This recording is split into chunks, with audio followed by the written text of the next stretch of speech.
He's a busy guy. Welcome to another installment of the Final Scoop podcast. My name is Robert Schinetsky, the supplement engineer. Joining me is my international assembly of supplement avengers, and Lukasz, Rytkowski, Prometeus Intelligent Sports Technology, Shane, Lightly Dosed Smith, Stack3D.com, Robert Samborsky, Apollon Nutrition.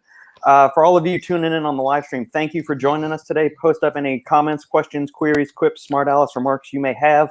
Or anything that you want to argue with us about. Maybe we said something in the past 21 episodes of this podcast that you think we're way out in left field or something. Yeah. And, let us, we're open to anything, any comments, questions, dialogue, banter, diatribe, whatever you got. And if you like what we're doing here, give us a thumbs up, leave us a 5-star rating in iTunes or whatever other podcast service you listen to. Thank you for joining us, and happy Thanksgiving to all those that are tuning in from the good old US of A. Robbie, since you are a fellow American like me and living in stateside, although you're Russian, you transplanted here. How was your Thanksgiving, sir? Probably like very, very laid back. Nothing special. Just family thing, and that's it. But nothing eventful. And I tried my best not to go overboard, so it was very just relaxing time, movie, and that's it. Do you have a favorite Thanksgiving food? I like all food. Do y'all do like a certain, like, does Marina cook all food matters. Jesus. Let's not get into that rabbit hole. All right. I couldn't resist it. I mean, look, it's a big it's a mixture of, I guess, American, a little bit of Russian infused with some Jewish cuisine. So it's like a mixture of everything, but nothing specific, especially since, trying to be cautious, with all the restrictions and staying at home and stuff like that. You don't want to overdo it. And from what I hear, even talking to the guys at the gym, not many went crazy this year, I think, for that specific reason. Yeah, gotcha. All right, Chapilla, thanks for tuning in, man. You're a regular listener. Same with you, Zandandito. Let's see what we got. And we've got a main event topic. We're going to answer all of your questions once we get through a main event topic. But there was some pretty big news in the supplement industry this week. And Lukasz, you kind of kicked this off to us in our group chat around this. So let's we're going to let you kick things off with give us some background story on everything, and then we'll take it from there. I'm not an expert, but Shane is the best in the business when it comes to news and everything. But I was just dropping you some news as far as like two big names. One is Brian Shaw, and the second one is Greene. You probably heard about the news. So as far as Brian Shaw, he released his new supplement line, and it's called Untitled Nutrition. So basically, he's coming out with 3 products: protein, pre-workout, and a creatine-based product or structure. And as far as the other topic, I will leave it for the big longer discussion afterwards. But yeah, as far as like Brian Shaw, I think it's a cool concept, especially he was related with RedCon1 as we all know. So now he has his own line. So just wanted to ask you guys what you think about this idea, this whole concept, and his products. Yeah, do we have any of the formulas? Because we could do a breakdown of some of the formulas, or just a discussion of the formulas. Yeah, we do have Shane already. The pre-workouts on the site. If you just go to there, but. And the structure also you posted, right? The structure is pretty straightforward. Like the other two are pretty straightforward. The protein powder is like a whey isolate based. Protein powder's got probiotics and enzymes mixed in, and then the structure, the muscle builder, that one has creatine magna power, HMB, and then L of ATP. Yeah, 400 milligrams L of ATP, 1.5 HMB, and then 3-2 Creapure and Magna Power. Yeah, I just pulled it up here. We'll go through this, and we can show all the listeners on the live feed what's going on. So here's the pre-workout. We got 6 grams of citrulline malate 2-to-1, so that'll be 4 grams of citrulline, 2 grams of malic acid. That's a quality dose on that.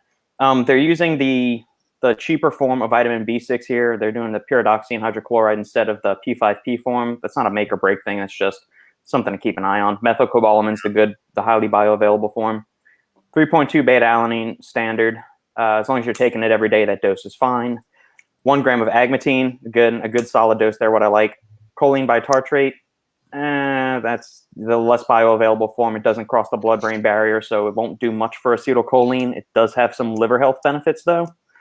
300 milligrams theobromine, which is the weaker younger brother of caffeine. That gives you kind of like that smooth, sustained energy. Also causes some vasodilation in the brain, which may help with focus and preventing the crash of caffeine.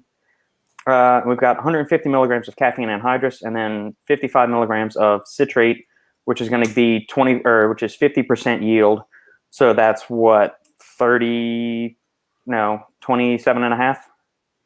I only just realized I looked at the formula and I was like, I have seen it. It's very similar to the pre-workout from Run Everything Labs. I don't know if you've ever seen that one. It's like that one has 6 grams of citrulline malate, 3.2 beta-alanine, half a gram of choline, 150 caffeine anhydrous, and then it also has 55 caffeine citrate and 30 milligrams dicaffeine malate. So it's pretty much the same thing minus the theobromine and the agmatine. Maybe the same co-manufacturer or whatever. No, it's not the same people manufacturer. It was actually owned and co-owned by Aaron Sigerman, RedCon, where Brian Shaw is coming from. So that makes perfect sense. Yeah, were you saying Run Everything Labs is owned by Singerman, or are you saying Shaw's line is owned by Singerman? It was co-owned by Sigerman, yeah. Gotcha. I wonder if I never actually asked him if he helped out. I'm assuming he helped out with yeah, he co-owned both Run Everything, and he co-owned Dynamic with Kai Greene. Yeah. I was wondering if he helped. I was wondering if he helped out with this, the Undefined with Brian Shaw. I have to imagine he would have it. I don't know. I never asked him, but I think he did, especially with his relationship. Now that I see the similarity in formula, I was sort of like maybe he did. Yeah. And then from the structure standpoint, creatine monohydrate, that's great. 3 grams there. Creatine Magna Power. I mean, you're getting some additional, which this isn't actually labeled properly. Somebody goofed on the supplement facts panel because you have to list the magnesium content up here. But you're getting 3 grams at least of monohydrate. You're getting a little extra 2 grams of creatine Magna Power. That's fine. Calcium HMB is, doesn't really do much of anything. It might help with some muscle soreness and recovery, but you need 3 grams of that is the clinical dose, I believe. And then 400 milligrams of peak ATP. I like that ingredient. It's good for promoting blood flow and me too. recovery and things like that. So it's not necessarily a muscle builder, but I mean, by improving blood flow, it improves your ability to create overload in your workouts, add another rep, maybe rest less. And so you'll be able to do the same amount of work in less time. So I like that ingredient a lot. I think it's underutilized or underused. That and Elevate ATP both. So, basic creatine supplement, I would ignore the Magna Power and calcium HMB. Those are just kind of window dressing. But yeah, all in all, what are your thoughts on the line, gentlemen? That was pretty straightforward. It's not bad. I mean, I said it was pretty straightforward. It was, I mean, to be honest, it's like, it could have been much worse. I would agree with that. It's going to be really cost effective, type of. Yeah, I mean, it's not that cost effective though. The pre-workout's $40. Yeah, but it's going to be on the side. Probably with a discount or something. It's going to be closer. I thought they were too. They launched without a discount.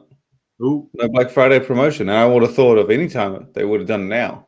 Yeah, that changes everything. Shane, is it 20 or 30 servings pre-workout? 30. It is 30. So 30. Yeah, a little over $1 a serving. I mean, that's not terrible, but yeah, but I mean, in this day and age, when you're getting close to that 40 mark, like you're expecting something more, right? Yeah, I would agree. Because this is very, very well. He competes in. Do they do drug testing for banned substances in World's Strongest Man? So you can't use things like hygenamine, hordenine, ureogeransis, those kind of things? I don't think so. Yeah, but it's not like he's openly promoting this as supplements for strongman. Right. I'm pretty sure he's just putting it out there. Yeah. I don't know. I think it's pretty straightforward. I would like to see more. I like I said I was talking about this with Robert. I'd like to see more personality to it. Like, he's a strong man. Like, he's like, surely there are things that are specific to him that he's appreciated and enjoyed. Yeah. That he's used over the years for his career. that he could bring to the table, you'd be like, oh shit, this is the strongman brand. I don't know what it would be because I'm not a strongman, but like personal touches that could be quite nice to see. That would be cool. I think that would be awesome. Obviously, he's just started out, so he's got to hit the regular categories. But I don't know. I'd like to see where it goes. Let's segue, since Shaw was formerly with RedCon. I wasn't even aware until maybe like 2 or 3 months ago that he wasn't with RedCon1 anymore. But now, me too. I wasn't aware until this. Yeah, and and now Shaw's gone off and done his own thing. Whatever. Maybe he just was signed for a year and that was it. And RedCon1 was able to build out a ton of email followers from getting Shaw's people to flock to their website since they endorsed him. They let him go, or they just didn't renew him. Maybe we've covered this before. Just because a company doesn't renew you doesn't mean you got fired or you're a bad athlete or anything. Yeah. Maybe they just got their utility from you and then they want to move on in a different direction. So now let's transition to Kai Greene, who's been a fairly prominent name in bodybuilding for a long time. The past couple of years, he hasn't been as noteworthy because he tried to go off and do some comic book stuff and acting career and whatnot. And he's always been, very, very just kind of out there. He does a lot of other things. He's almost like a Renaissance man, a man of many talents and all of that kind of stuff. Now he's coming back into the fold with RedCon1, where previously, as Robbie mentioned before, they had Dynamic Muscle, which was a brand that Singerman co-owned, and it was marketed as Kai Greene's line. And I remember the line not being over, like the products weren't very exceptional. They were kind of like watered down versions or weaker versions of what RedCon1's products were. So what are your guys' thoughts on Kai coming to RedCon1 now? And is that a sign that his line was just a failure, that his name maybe isn't as big enough and carrying as much clout for him to carry his own brand anymore? Or what do you guys think? I know that I ran into Kai, I think about a year ago at one of the gyms. We were doing some kind of a promo and I ran into him and we talked briefly. And he told me that now he fully owns Dynamic. That's what I was told. Maybe it was a year ago, maybe it was about a year and a half ago, that he has the full control of Dynamic. I congratulated him and that's it. To me personally, I feel this... I mean, it's pretty, I think, straightforward, and I think it's pretty obvious too. Dynamic failed. I mean, it failed on every level. It was crappy product. It was crappy formula. It was nothing special. It just carried Kai's name. As far as I know, he was doing well with it somewhere in India and, those places. It's very cheap product as well. So over here, I didn't see it doing any damage except ridiculous claims, how Kai worked on it for a number of years, etc., etc. But the bottom line is the brand failed. Kai's movie career went nowhere. That's a fact too. He obviously failed in that too. His bodybuilding comeback, I actually just saw Lukasz commented on Facebook. I saw it about an hour ago on some post about the fact that Lukasz doesn't give a shit about Kai not competing at the Olympia. And I fully agree with that. Who gives a shit? Year after year after year after year, he's been promising a comeback. Fuck off. Nobody cares. There are a lot of other bodybuilders and, and they're pretty good. Obviously, for whatever reason, maybe he thought that he's too important. And I think at one point he was probably the biggest star in bodybuilding, without a doubt. I think he was bigger star than any of the recent Olympia winners. He was... could rival Phil Heath. He was more loved than Phil Heath, that's for sure. He was bigger than Sean Rodden. He was bigger than any other name in bodybuilding. But you have to stay relevant. I really believe you have to stay relevant. And I think that he's not relevant anymore, or at least not as relevant as he used to be. Sooner or later, people forget about you, and you have to stay in the spotlight. So the bottom line is Hollywood career failed. Well, it didn't fail. He never had one. His YouTube sketch or whatever, I watched it once. I think somebody sent me a link and it was just ridiculous. I mean, it wasn't funny. It wasn't good. It was pathetic. I mean, laughable, bullshit. The brand failed as well. And bodybuilding career, I mean, as far as I know, I think Kai is actually mid-40s. I think Kai is about 45, 46. He's definitely around that age. For whatever reason, he doesn't want to come back, whether he doesn't believe in himself or he doesn't believe he's going to get a fair placing. I don't know what it is, but he's not coming back. perhaps maybe next year out of desperation, because all I see this, and I'm sorry, but this is a pure act of desperation. That's all it is, because the things that he said personally to me, and I don't give a shit saying it out loud, he wasn't actually very nice when he talked about Aaron Sigerman. He didn't talk shit, but he wasn't like particularly fond of him, just like many people that I know. So for him to sign right now a contract, I think it's a somewhat a good move for Aaron, because I strongly suspect that he got him a lot cheaper than he would have gotten him before. I think that he definitely got a good deal. Will it help RedCon? RedCon is doing great. Whether we like it or we don't like it, it doesn't really matter. It's a successful company. They're selling a lot of product. They popular. They just got into Walmart. I mean, they're running a special right now. I think buy $50 worth of product and get like $250 or $260 in free merchandise. I mean, that's absolutely exactly what was just posted. I mean, if you're buying $50 worth of product and you're getting $260 worth of merchandise, personally, me, and I know none of us would buy that product, because that's a very questionable product to buy if you're getting that much in freebies. But they're still going to sell. They're still going to do well. Signing Kai definitely creates a huge hype. I'm pretty sure that Aaron got a good deal. And I think for Kai, it's basically, I think it's embarrassing. Personally, I think it's embarrassing. Some of the comments that I read, even on Kai's page, they were not exactly very flattering from the consumer's point of view and from the fans. I think it's an act of desperation, in my opinion, and trying to hold on to a little bit of relevancy that he has left. That's what I think. Is he still a name? Absolutely. He has a huge following of a couple of million. It's definitely good business for RedCon, but there is no way in hell that Kai would sign a contract unless it's if he wasn't desperate. If you have your own brand, you don't sign with anyone else. If you're making it in Hollywood, you're not signing with RedCon either. And I think that's just it's, for me personally, I think it's a little bit disappointing. And, if he wanted to make a comeback to bodybuilding, like Lukasz said before, he should have made it before, when people were actually expecting him and wanting him. Right now, whether he competes at the Olympia or not, nobody gives a shit. Well, yeah, I think before he started pulling all the prima donna shit back in 2016 and 2017, where he might come back, and then he said one form wasn't filed or whatever, and then he said, "Oh, I'm just not going to enter." All the back and forth stuff, and just after a while, you can only pull that so often, and then people kind of lose interest in what's going on with you. Absolutely. So, building off of, go ahead, Shane. I think I liked it. I thought it was awesome. I'm the opposite to Robic. Because I thought it was. I don't know how well Kai Greene's line was doing. I know that whenever I shared it, it got a lot of attention, and they did just revamp the entire lineup of supplements like over the past 4 months. So he redid the formulas, redid the branding, switched them all to his own artwork, label design. So they did a lot this year, and they pretty much revamped the entire lineup. I think there might have been one that it didn't. And they started doing protein powder again. I think that was either this year or last year. So they did a lot, and Kai Greene joining RedCon1, I just thought it was a powerhouse move.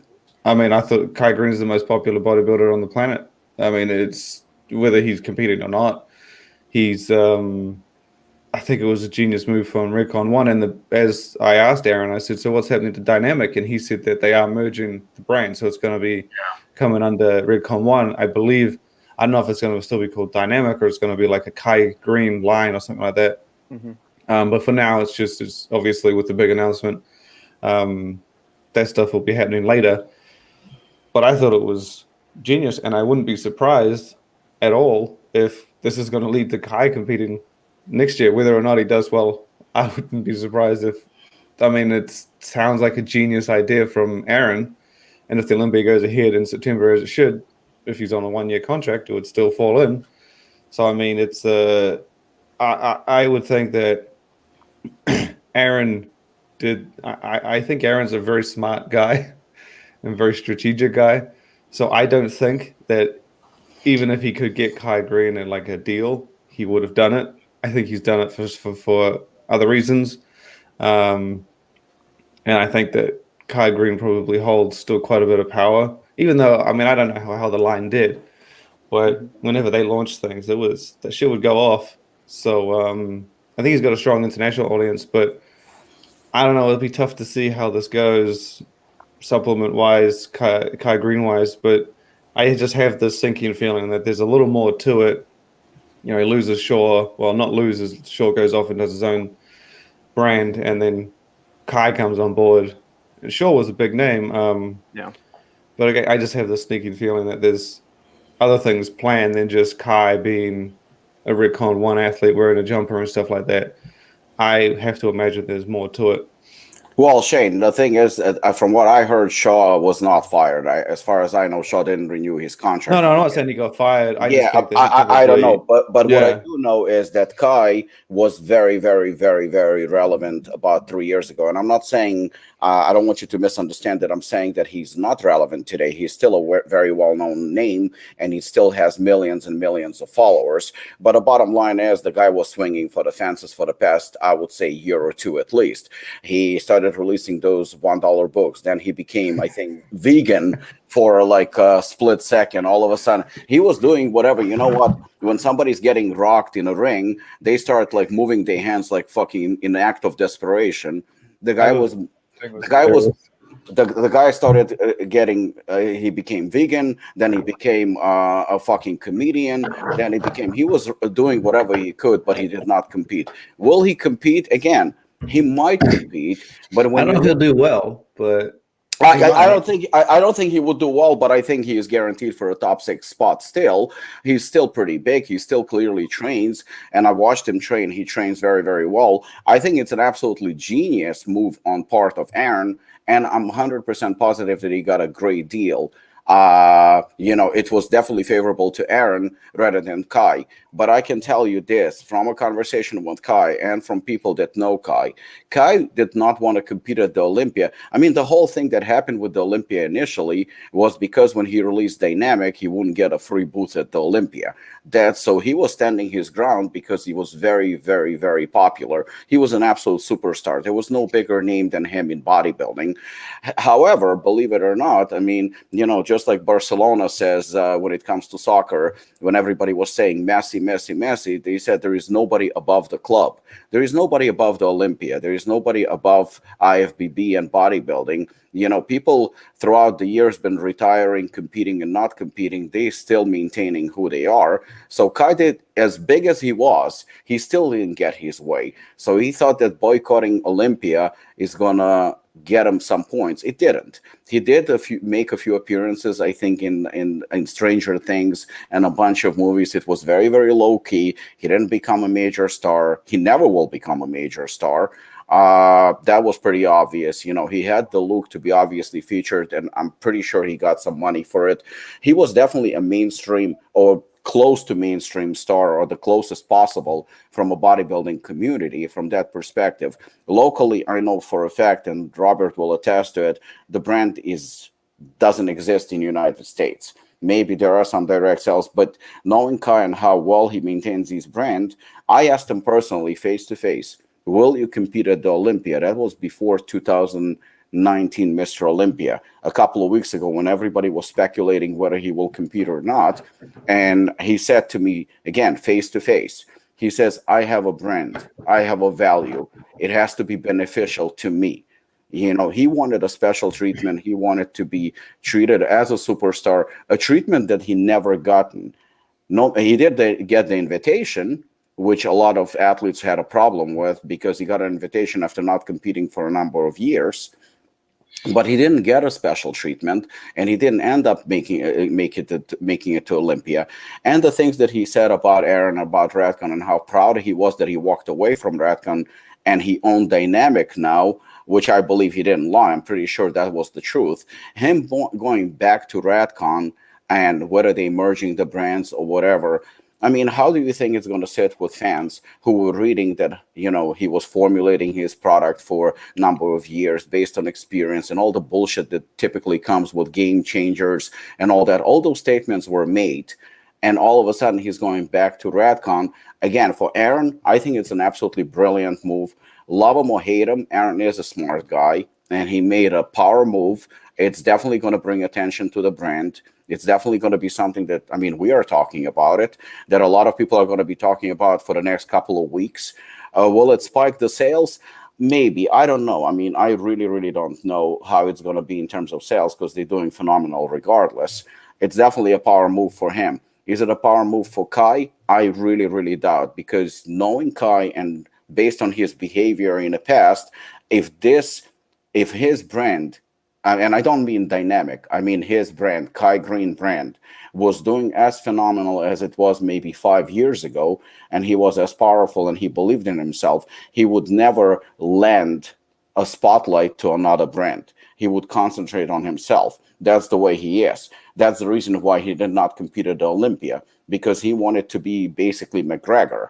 He wanted to be like McGregor owns, percentage of UFC. And he said, well, if I don't get it, I'm not fighting again, because he is a name. He's definitely a needle mover. So he didn't get it from Olympia. Him going to RedCon, I think it's a backward move for him.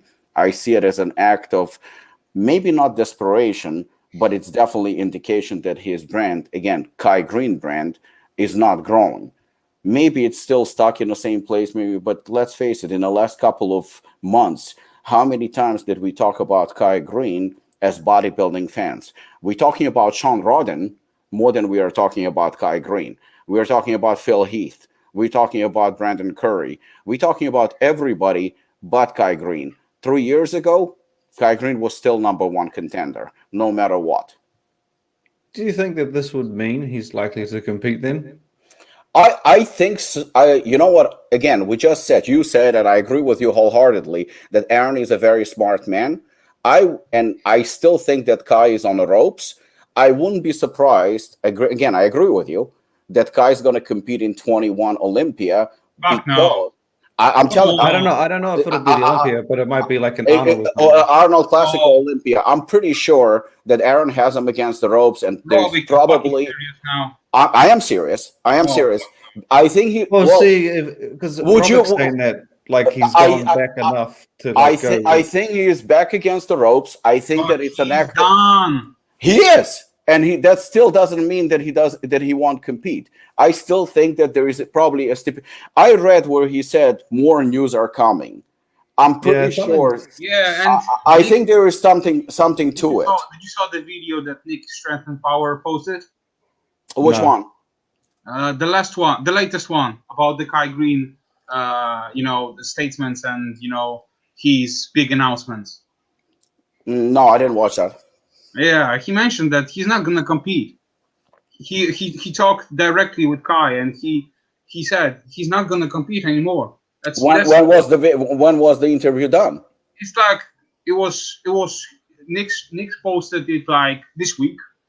I can send you a link. Yeah, I believe it. I'm not saying that he will compete, but I will not be surprised if he does. After this announcement, if you ask, I actually think that he would tell people he's not, and then actually do it.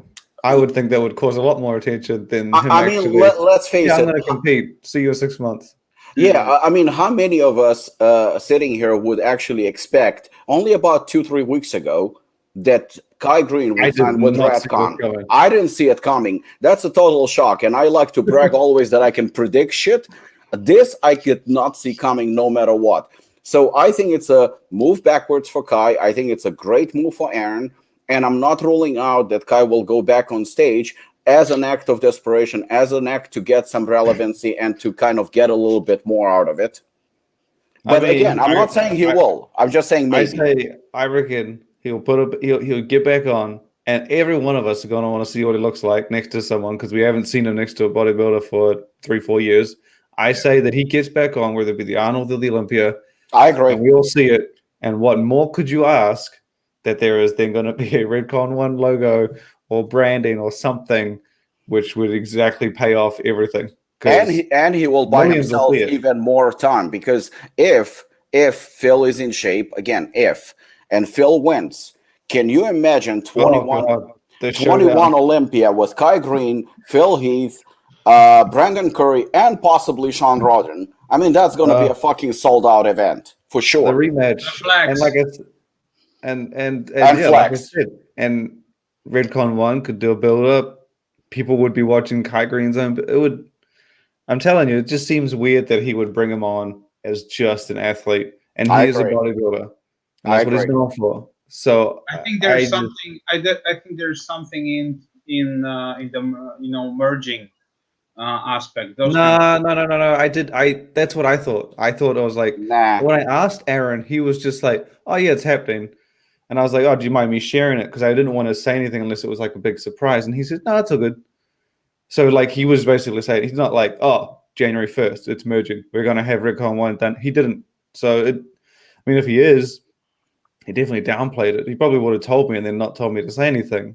But he definitely didn't mind or like make a big deal about it, which is immediately why I thought, okay, if it's not the supplements, then it's yeah. Like I said, he's a smart man, and Kai always hints at competing, and everyone. What more would you want? I mean, he's probably on the edge a bit too far for people to want to see him on there, but it's still. I mean, you would get everybody watching it if he got up on with Phil. Oh God, it would be.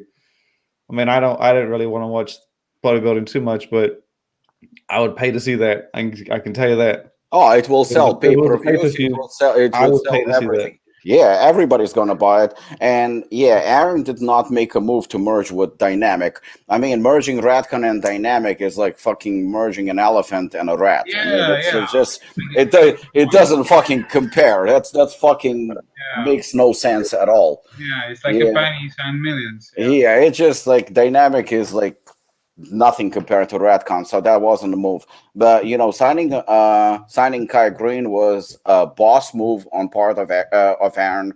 It's a statement, and like I said, I'm not going to say that he's going to compete, but if I was super surprised to see Kai Greene in a Redcon hoodie. That fucking threw me off completely. I would be more surprised if you told me 2 weeks ago that if you said what's likely to happen, Kai compete or Kai join RedCon1. I would have said compete. 100%. I did not see that coming. Like, but it was a big surprise. But after this signing, if in about a month or two or whatever, they're gonna announce that Kai is competing at the Arnold Classic or the Olympia, none of us, we're not even gonna fucking discuss it because it would not be really news. It would be like, oh, cool, I told you so. Yeah, that's it. It wouldn't be a major surprise. So good. I think he'll say he's competing. I think he's going to do it. He'll say I'm going to compete in 2021, and you'll be like, oh shit, there's 100 places he could do it, and then it'll slowly trickle out. Yeah, it could be. He's always in shape as well, so it's hard to tell. It could be the Arnold Classic. It could be New York Pro. It could be Olympia. It could be any of those. But not going to be surprised at all. Kai on stage again would be insane. And he was right now helping Clarida with his posing and everything. So that's going to be awesome to see. Clarida with especially when he's coached by Kai. Because from what I can tell, as much as I don't like Kai, to be honest, but I can appreciate his work ethic, dedication to bodybuilding, and his posing. So that's something that I want to see from Clarida. That's for sure. Okay. All right. Here's a wild card question. When are your birthdays?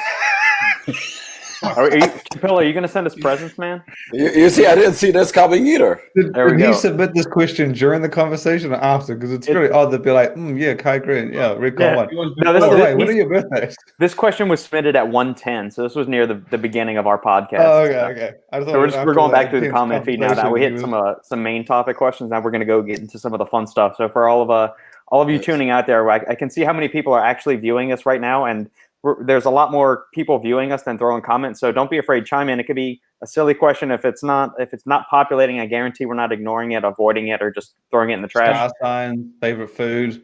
Yeah, sometimes YouTube gets stupid and doesn't post I can talk about the comments and stuff that you type in there. So make sure you keep them short and concise, and just keep hitting enter and throwing them in there if we don't get to them. But we will address anything and everything you guys throw at us. Are we talking about birth date or like the year we're born, or what is this? I think all of it. Be as specific as August 9th, 1985. That's when I was born. 8/9/85. Oh, 13th of September, 87. Okay, September 13th, 87. There you go. 27th February 1985. February 285. February 20th, 75. Oh fuck! Old me. balls. Old balls. Shit. Mm. 75. You remember dinosaurs? I am a dinosaur. That was before I the was internet. What watching would you do? the Masked Singer Mm. the other day, Shit, and they said that, this is the time when I missed TJ. Yeah, what year was TJ born? That's what we got to find out next time. I think he's 48 or 49, so I suspect like maybe 70, 72. Okay. oh, he's still in the 70s. Yes, I don't know if we're gonna have a 60s man. No. I think he's like 71 or 72. Blind. Oh, damn. I saw the formula for branches, and it doesn't look bad. Did Branch have a line before joining with Apollon, Robbie? No, No, because he was with I mean I don't recall him having anything with Caged or yeah. You had one with Black Skull.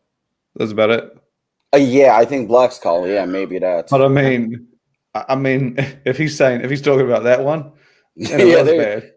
Well, that's a very short conversation then. I say lightly dosed a lot of the time, but this is not an occasion for lightly dosed. It was dog shit, to quote TJ. the Funny. Brazilian regulation, so it was very like creatine, caffeine. I don't even know if he had one in his line, but stuff Shane, was very straightforward. Do they still exist? Black Skull. Yeah. Dude, Black Skull. This is the thing. Like Black Skull in Brazil is, I would say, like RedCon1 in the US. Yeah. I've seen the stuff they draw. Are like their crowds are huge. It's kind of like Ronnie Coleman's signature series. He didn't do that well at all in the US, but that brand rips shit apart outside. He pulls in big time, and it's like It's Black, crazy, right? Black Skull had Branch, they had Lee Priest, they had Flex Wheeler. I mean, they had a lot of guys. yeah. They've and they got that guy, the shit Carrera. Can't Yeah, remember his bloody name. Correa, yeah. Yeah, he's got his own line. And then they Is got he, those. like he's like co-owner or something like that, or just has his own? Arena? No idea. No, not Huh? Correa, Correa. Yeah, Ah. Eduardo Correa. Eduardo Correa, yeah. And Who's they've got a lot of King of the dinosaurs. You're a T-Rex, Robbie. Do you have short little arms that do this? that would make Robert a brontosaurus. Here's a good one. All right. Does ibuprofen and other non-steroidal anti-inflammatory drugs raise blood pressure? This is a question for Robert. Yeah, the evidence on that is kind of mixed. So in normotensive people, so normal people of regular blood pressure, it doesn't seem to have much of an effect. People that are on anti-hypertensive drugs, the research is a little bit mixed. So there's a study from 1987 where they gave women, hypertensive women, 2,400 milligrams of ibuprofen a day. And in that, it found no impact whatsoever. There was a 1993 study, and then there was another study in 2008 that showed that it had mild effects on there. So certain things like acetaminophen didn't have as much effect on it. Like, so that's a non-steroidal anti-inflammatory, so Tylenol. Tylenol had less of an impact on blood pressure, like a negligible impact. Ibuprofen or Motrin had an effect of like 3 to 5 milligrams of mercury. So it would raise it, 3 to 5 points on your systolic and about 2 points on your diastolic.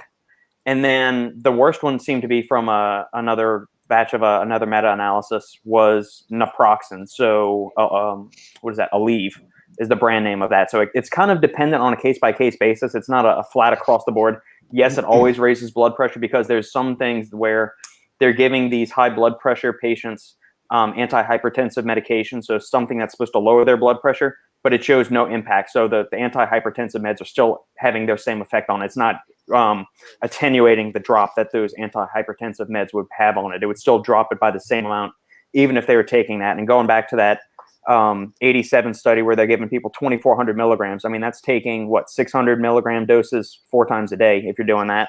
Because I think, each caplet is 200 milligrams of ibuprofen? I think each cap or each tablet of ibuprofen is 200 milligrams. So yeah, you're taking a shit ton of ibuprofen at that point, which that's usually like the prescription strength ibuprofen you get prescribed from a doctor, or you just take a bunch of capsules on your own. So it's going to be on a case by case basis. It's not necessarily, but even the rise in blood pressure seems to be rather small. 3 to 5 points on the systolic and 2 to 4 points on the diastolic. So, Robert, are you in a dungeon this week? No, it's. I usually use like the natural light out the window. Yeah, I was gonna say. I was like, what? That's coming out there, and it's been overcast and rainy all day long. So I like you mentioned Lukas's tone. Yeah. Yeah. I'm always in the dungeon, man. Yeah. Here's they only push some water and feed me. That's all. Any supplements that may help with a rotator cuff tear? Lots of protein, lots of rest. There's not going to be any supplement that would magically just heal like the rotator cuff in a certain area, of your shoulder area. You could look at some anti-inflammatory stuff, maybe some like turmeric, ginger extract, high-dose fish oil to keep some of the inflammation at bay. There's also some interesting research around vitamin D, and it's linked to musculoskeletal tendon repairs and things like that. So, higher doses of vitamin D have been shown to help accelerate wound healing and stuff like that with tendon injuries and those kind of structures in and around joints. So you could look at a few of those things. Outside of that, man, lots of rest, and don't throw anything to piss off your rotator cuff.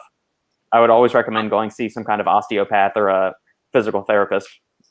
I would also ask your physician about PPC 157 therapy.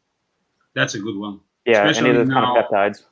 Yeah, especially now. So it's in injectable form as well as a pill form. So yeah, try it out. Ask your physician about it because it's a peptide. So yeah, you need to schedule a meeting and rethink about it because it's not cheap. That's what I can tell, but it's pretty effective. And some of my guys also try it and they say that it's pretty good. So yeah, give it a try.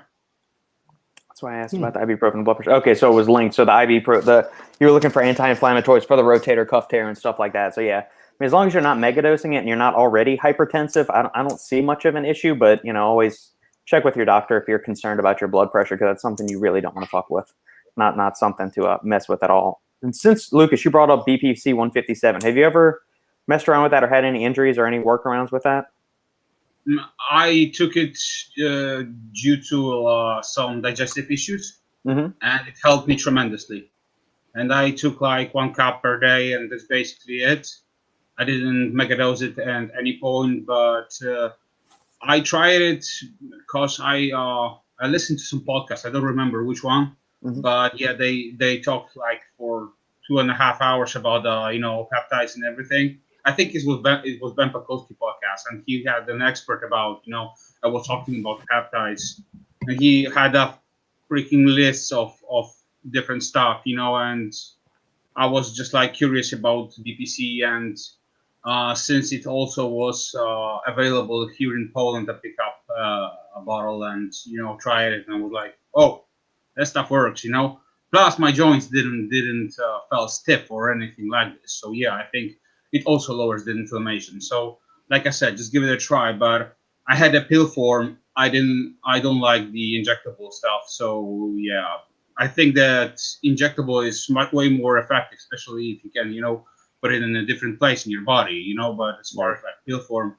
check it, So okay, I don't know. Have y'all, Robbie or Shane, y'all ever messed around with any of those kind of peptides or anything like that? The only thing is the only thing that I've ever done that I know that it helped a lot. Maybe going back 2 years ago, I had a little bit of a shoulder problem, and I think just like overuse, and it wasn't even from lifting. It was literally from like just punching the pads and stuff like that. The overuse, I definitely started to feel some pain, and at that point already, I was getting testosterone prescription from the doctor, the TRT, and I remember because I read a lot about it. I've never used, even when back in the day when I fucked around with steroids, I never liked Nandrolone. but I always knew about its abilities to help like lubricate the joints and help with pain and stuff like that.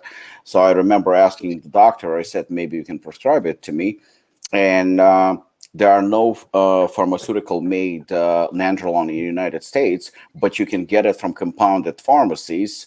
And he actually wrote a script for me. So typically for bodybuilding purposes and for powerlifting, nandrolone is taking around, the average would be probably about 400 milligram a week. That's kind of like a modest dose for it. And I remember he prescribed to me 100 milligram, which is in terms of like muscle building and stuff like that, you're not going to see a lot from it. But, and it takes a while for it to kick in. And I remember using it, and I think within 3 to 4 weeks, pain was gone. It was absolutely just disappeared. So that helped a lot. But in terms of what Lukasz said, the PPC, I mean, yes, it does help. But my experience is only based on literature and what I heard from people who have used it.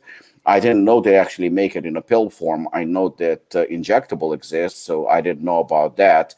And the only issue with it is I don't know in the United States if any pharmaceutical companies or compounded pharmacies are making it, but I know there is a lot of research companies who are making it, and I just have difficulty trusting them. That's the only issue why I hesitated to get any. But from what I hear, it does work. Okay.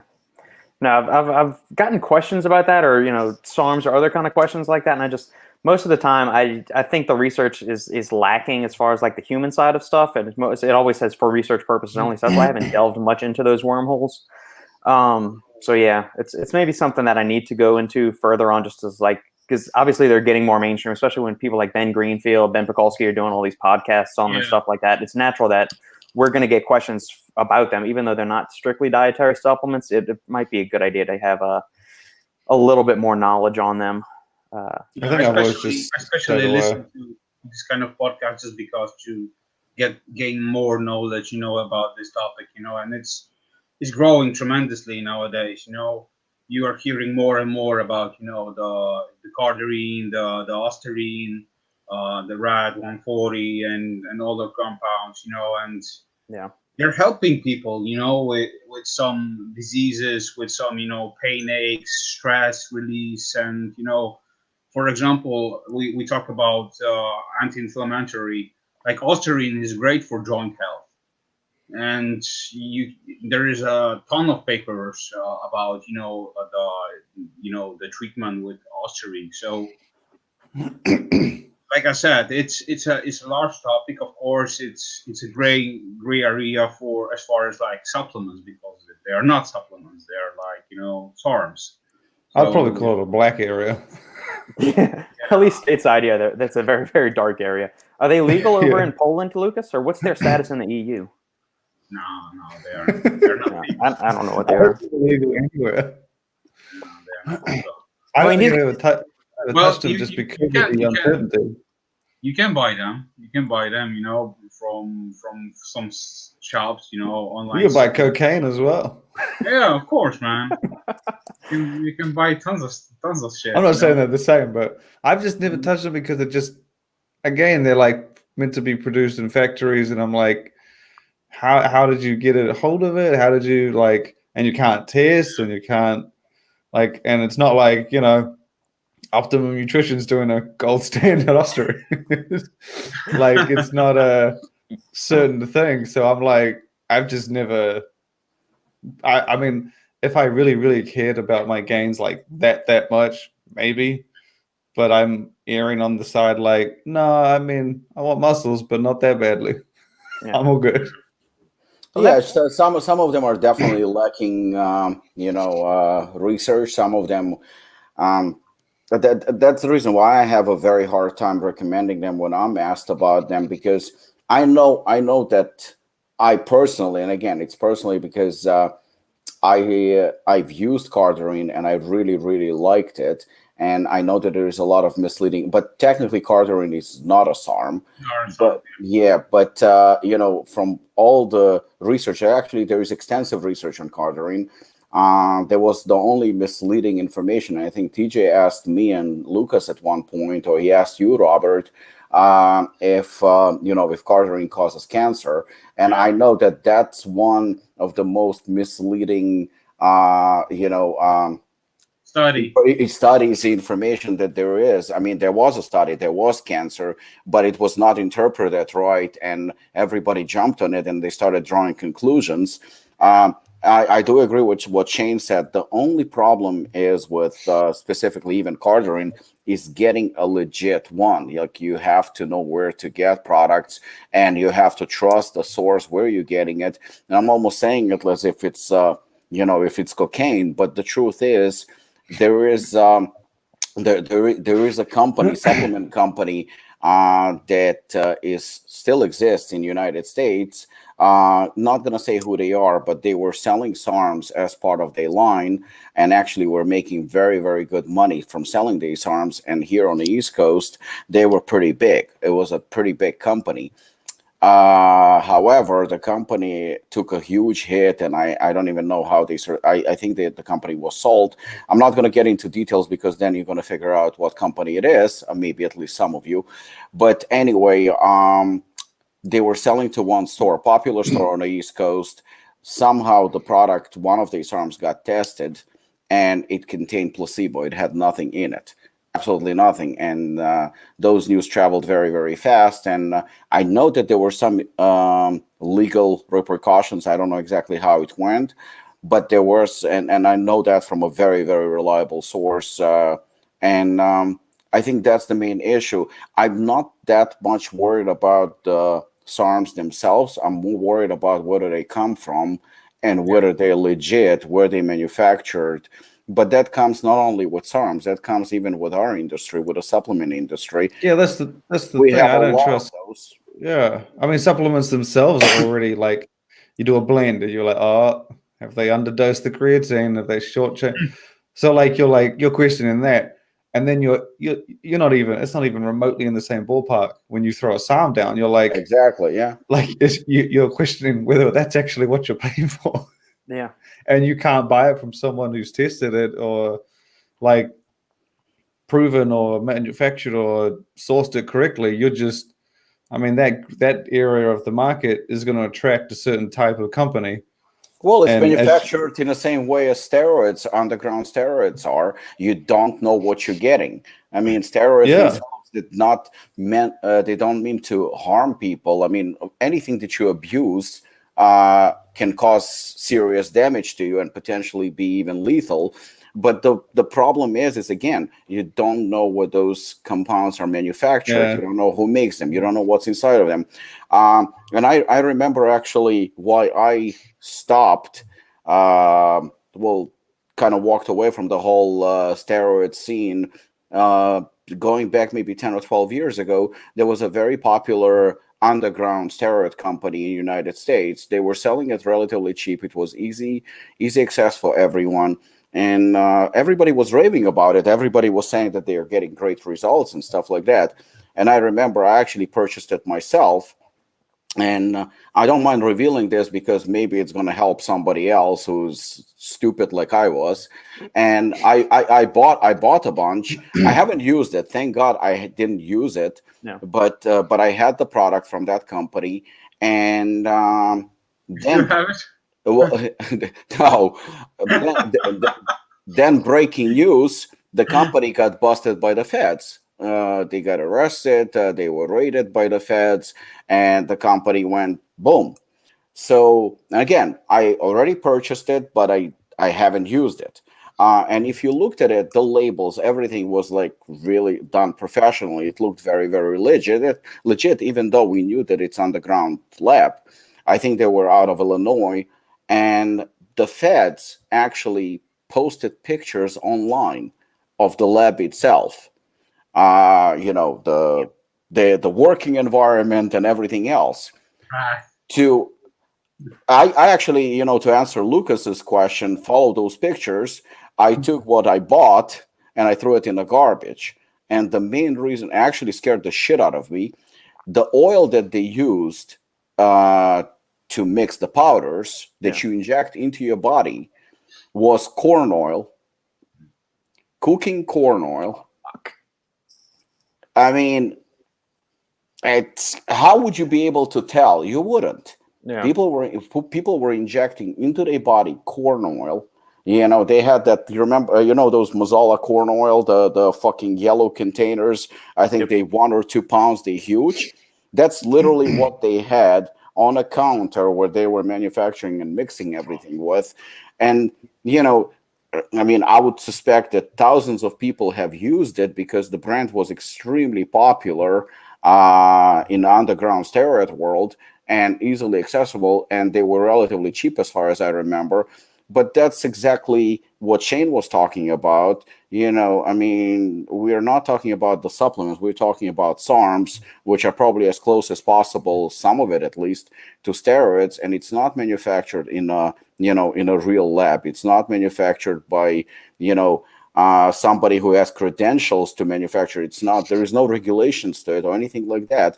So in terms to recommend, I would not recommend using it because, again, how can you trust it? So even if it's if SARMs like Ostarine, and again, Lukasz is right, there is studies behind Ostarine, but it's behind the real Ostarine, the real Cardarine, the real compound. But because it's not manufactured in a legit lab, we don't know, and then somebody can use it, can have serious adverse reactions and going to say, well, Ostarine fucked me up. No, Ostarine didn't fuck you up. The lab manufacturing whatever was in your container fucked you up. Yeah. Yeah, I think I'm too much of too concerned about myself to do that. I never even questioned whether or not I would take them. I would just say, nah, sorry. Yeah. Just no go for me. Yeah, I'd probably agree with that. Since we're on this kind of topic of, so Shane, you've talked before about supplements. You want to go for that extra, even if it's just 1%, you're willing to do that for the supplement. Give it a shot, whatever. If it's an testosterone booster, whatever. And this is something I'm always curious about. Is there a way? Can you go too far down the rabbit hole and try to over optimize too much to where it becomes deleterious? It's inducing more like psychological mental stress. You're wasting more energy chasing that rabbit hole than it's actually worth. And the reason I'm asking this is because we just mentioned stuff like Ben Pakulski, Ben Greenfield's podcast, and you hear some of the weird shit these biohacker guys do. Like when they get really into the biohacking stuff, like they'll start doing like cold water immersion and then like shine like a red light on their ball sack to get higher testosterone levels and all of this other stuff. And I'm serious. They do this weird shit. Real? Yeah. I mean, this is a question for the whole group. Is there a point where you can over optimize and try to over supplement, and where do you think that point is? I'm pretty sure it's like if you're like a bodybuilder, I would say that that makes like you're trying to push for every gram of muscle, maybe. But I'm just like I was a competitive swimmer, so I was brought up like everybody's natural, everybody competes, everyone just trains hard. So I'm under that understanding that like if I train hard, put effort in, I'm gonna get results, and I have for 15 years. I've been growing, getting stronger, gradually, slowly. But I think that I would step back if someone's like, cook your chicken for a little bit longer and I don't know, the devil's blood, and it'll increase your gains by like 5%. I'll be like, nah, can't be bothered doing that. Sorry, that's way too much. If I have to offset myself too much to make more, then no. Like earlier this year, I started doing deadlifts without shoes on because I was like, well, fuck, this brings me closer to the ground. It's a whole lot easier to lift it off, and strength went up. But like if I did something out of the norm and I'm like, don't see fuck all of a difference, and it's going to take me a year to see and I wouldn't even know anyway. Like if I had to trust that it's going to help me, but not actually see that it helps me, then I'm not going to do it. Like, in fact, I would argue that I need to do something for a month, that I would keep doing it without seeing results. The only thing I probably do that I actually think that I haven't seen beneficial in myself is eat greens. That's where my description would be big. What if you only guaranteed agree. 3% more muscle growth by eating more vegetables? No, but this is the thing. Like, if I take a supplement, they said, "Oh, it'll help you by 3%," and I take it and I don't notice anything, feeling, comfort, and I won't do it again. Simple as that. Like, if I had, like, and again, if someone said, "Add this to your diet," and I'll make it taste like shit, which is what greens are to me. Then I do that because I understand greens, sort of like the multivitamin of food, but I don't push. I've never pushed things too far. I have too much of a cynical side to be like, that's just fucking dumb. I'm not going to do that. Mhm. Like, it just, yeah. I mean, I would never go too far down the rabbit hole. Gotcha. Lucas, Oh, I've yet to. You're a man who loves the supplement industry and experimenting with all kinds of stuff. Have you gotten to the point where you've tried to over optimize things, or tried too much stuff, and then you just finally said, I'm going to start shrinking this down. I'm doing way too much shit right now. Let me just back it down to the basics and maybe build from there. Yeah, you know what? When it comes to diet, supplements, and training regime, I'm always I'm curious about new things, but at the same time, I'm also a routine person. I like to to work with with my schedule. So basically, when I'm on a particular stack, when it comes to supplements, I know what I'm taking. So this stack works for me. I know, okay, I can invest per month to this kind of supplements, but from time to time, I like to try something different. So I always for example, BPC 157. I tried it and I said, okay, it works. So yeah, but it's expensive. So I take it from time to time. So that's something that I like to implement from time to time, change it up.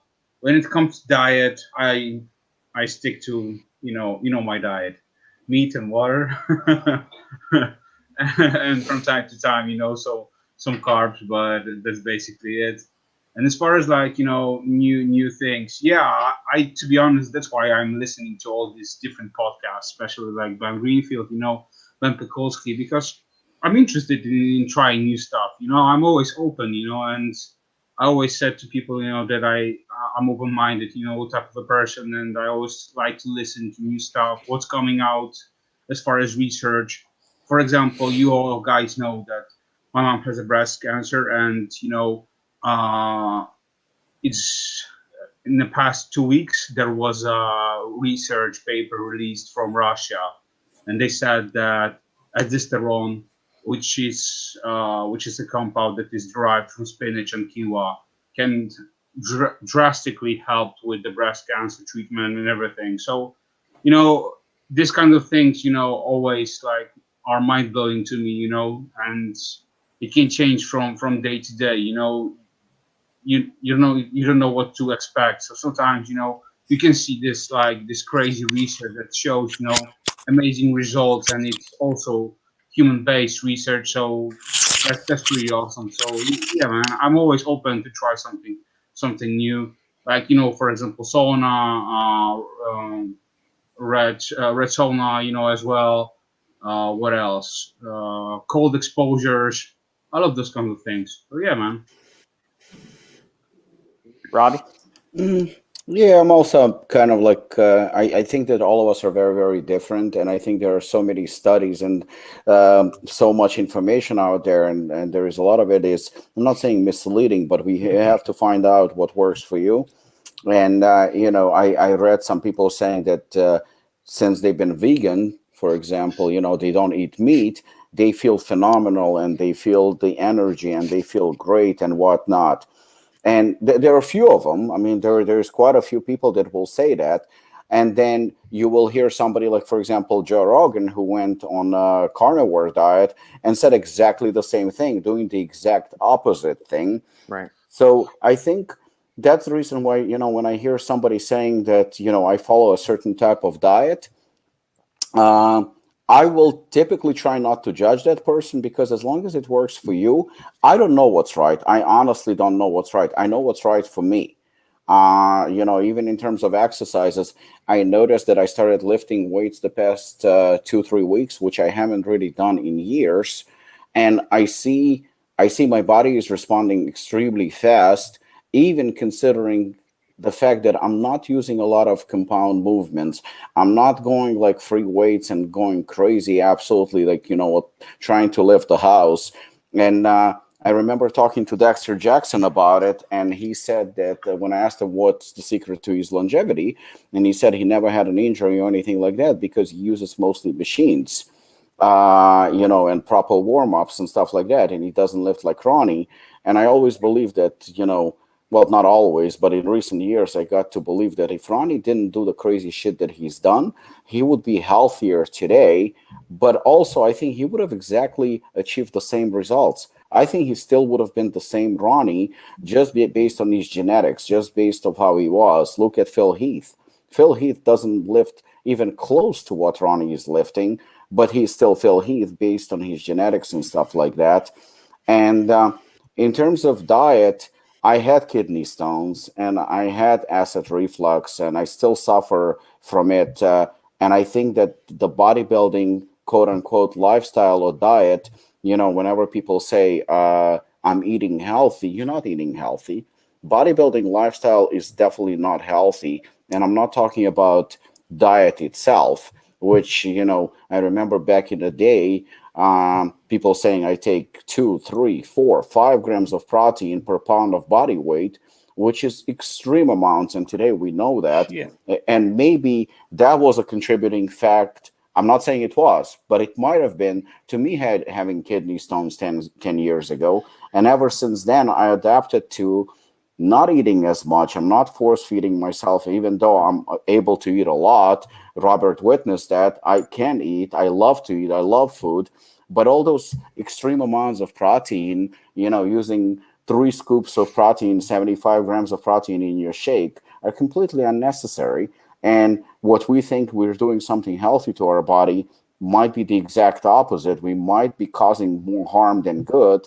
And then, once your kidneys are fucked, the first thing to point out, he's probably because of steroid use. Not necessarily. There could be other contributing factors to it too.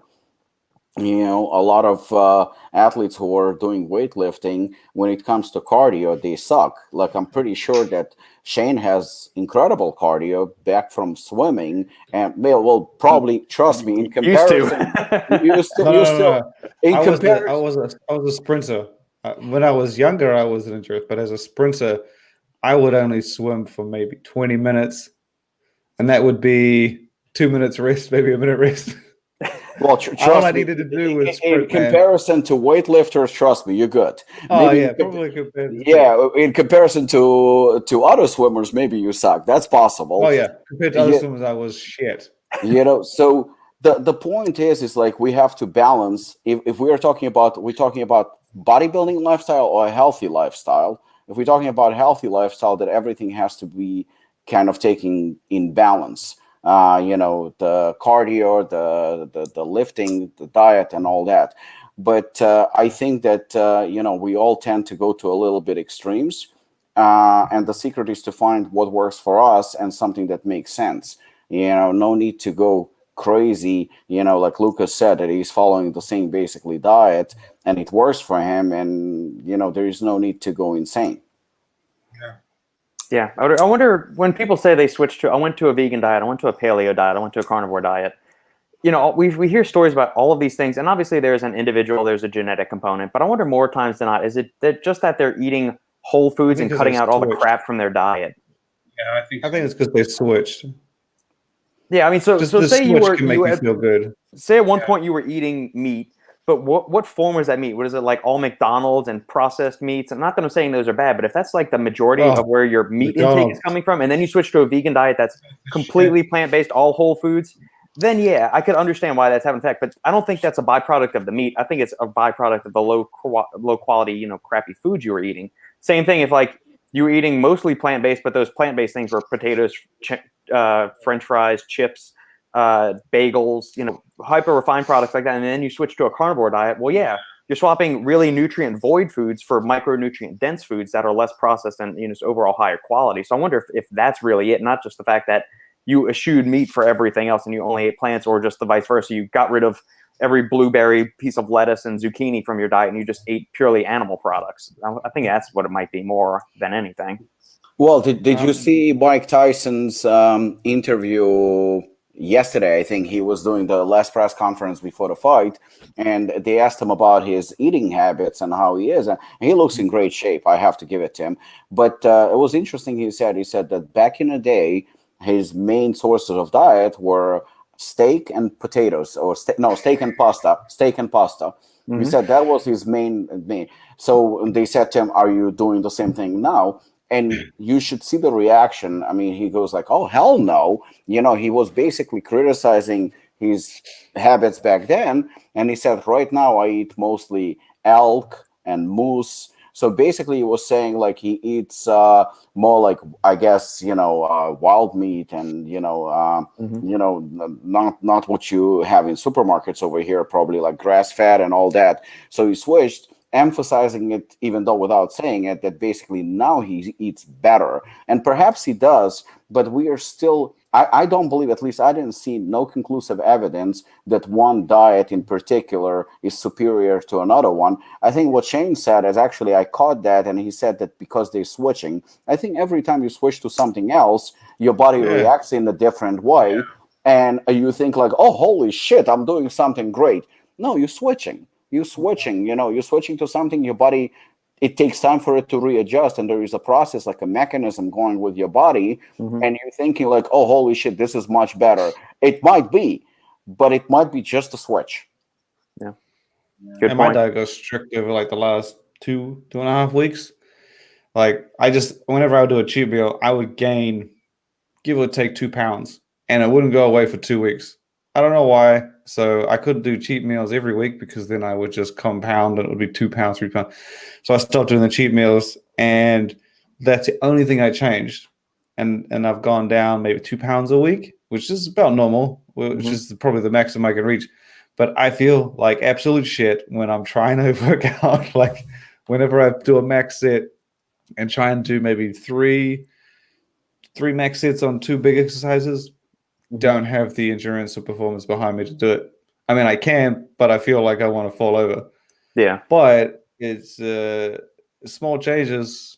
I mean, drastic change for me in terms of results, but the diet is really practically the same in terms of what's going in. Just not having a snack here and not having a cheat meal, which sucks balls, but yeah, I think it's a very interesting point, but let's just for a split second analyze that. You said that you're eating an average of what, 60 carbs a day, right?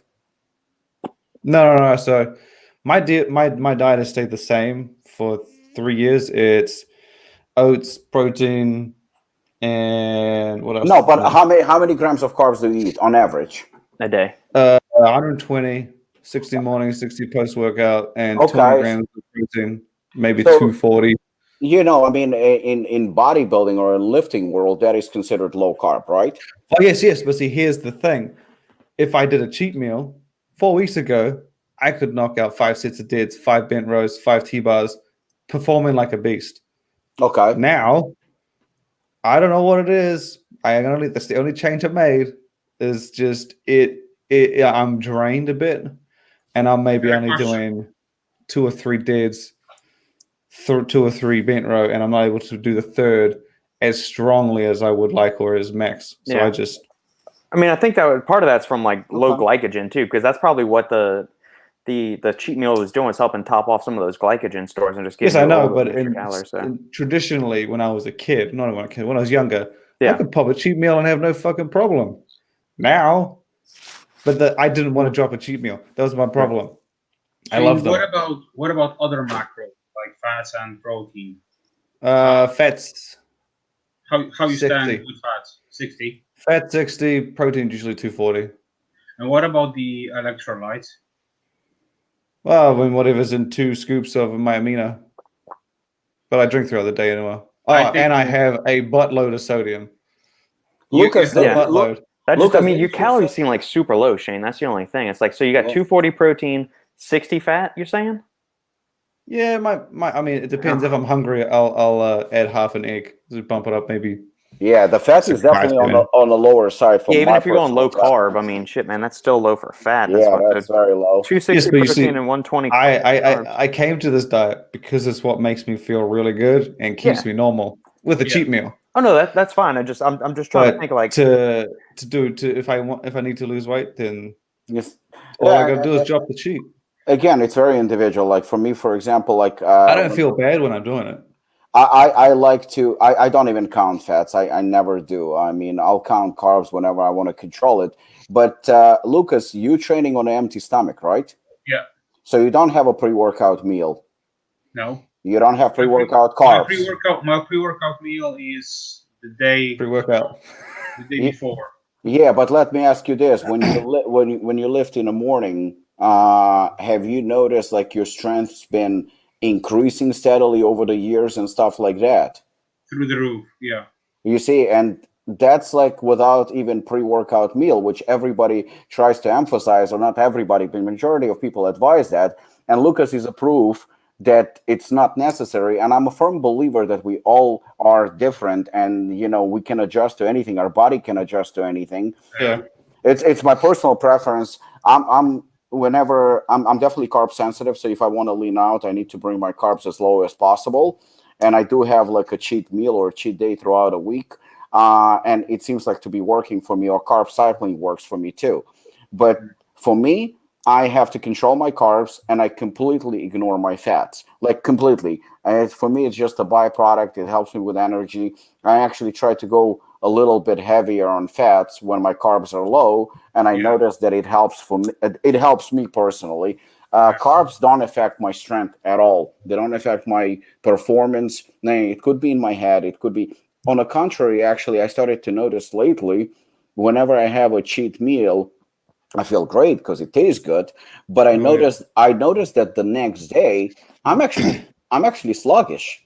I actually don't feel that great. I feel sluggish. I feel heavy. It's just like, even like motivation wise, I'm not as motivated. It's funny because like towards the end of the week, between Wednesday and Friday, when my carbs are low, and they have been low for a few days, it doesn't affect me at all. It doesn't affect my performance. It doesn't affect my lifting, my cardio, or anything like that. But again, it just proves that we are all individuals and we're all different. That's the reason why I get pissed when somebody goes and criticizes another person. Well, you're doing it wrong. Shut the fuck up. Why is he doing it wrong if it works for I him? can say that I absolutely hate that shit. working. No, I know. I hate working out fasted. I cannot wake up and go to the gym. I perform like shit. And I tried it because I thought it would be a good idea. Wake up early, get more in the day. I sucked balls. I was like, no, this was cool time-wise, but I was not performing well. Yeah. And so I did what switched Lukasz the mode. has done for a while. Is like, I'll train first thing in the morning. Right, I did that for several years, and that's what I found. Like, you eat a huge carb meal at night, like a really heavy one. Like, I'll do a bowl of Greek yogurt with a scoop of protein, 2 servings of frozen berries, and like a whole serving of like oatmeal or cereal thrown in there. Eat all that, and then I'll go right to bed. And then you wake up the next morning, you got your glycogen's all filled up and all that. You feel great, and you go immediately and hit a workout. Now I tend to work out more middle of the day because I'm, bringing the girls to school or whatever like that, and then doing some work in the morning. But yeah, you don't have to necessarily do it, especially if you have like a super high carb meal that night. I also wonder if that may be what was impacting your morning workout, Shane. Was that you were eating like such low carb in the evenings, your glycogen stores were just tapped out from the next morning from like the overnight fast where you're sleeping and everything? That does that could play to it. But because I have breakfast and then I go to the gym maybe like 2 hours, 3 hours later. Yeah. And the breakfast is always carb heavy, right? Oh yeah. So carbs are basically pre-workout and post-workout, and I wouldn't call it pre-workout, but I have them in my meal before pre. Preferring it just to make it simple. Yeah. Actually, lifting might try weights. and raise the fat though. Here we go. I might take your advice. This is an interesting thing. Lifting weights or high intensity running on empty stomach. That's not necessarily true. I mean, if you go over a certain amount of time, like if you're going like 90 to 120 minutes in workout length, but there's enough glycogen stored up in your muscles to last you easily for an hour if you're just doing weightlifting or sprints or something. Yeah, man.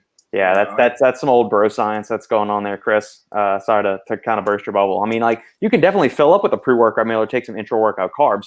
I'm not saying that, but the human body's not that sensitive. I mean, think about it. We survived for thousands of years without having food at the ready, and we were going hunt and run and evade predators and all that stuff, and we weren't these anemic-looking little powder puffs. You're not gonna lose a ton of muscle doing one resistance training workout fasted first thing in the morning. I would recommend you get in some protein pretty quickly afterwards, but you're not gonna burn muscle that quickly. The human body isn't so delicate that way. Depends on your fasting time. If you're fasting, let's say for like 16 hours A week.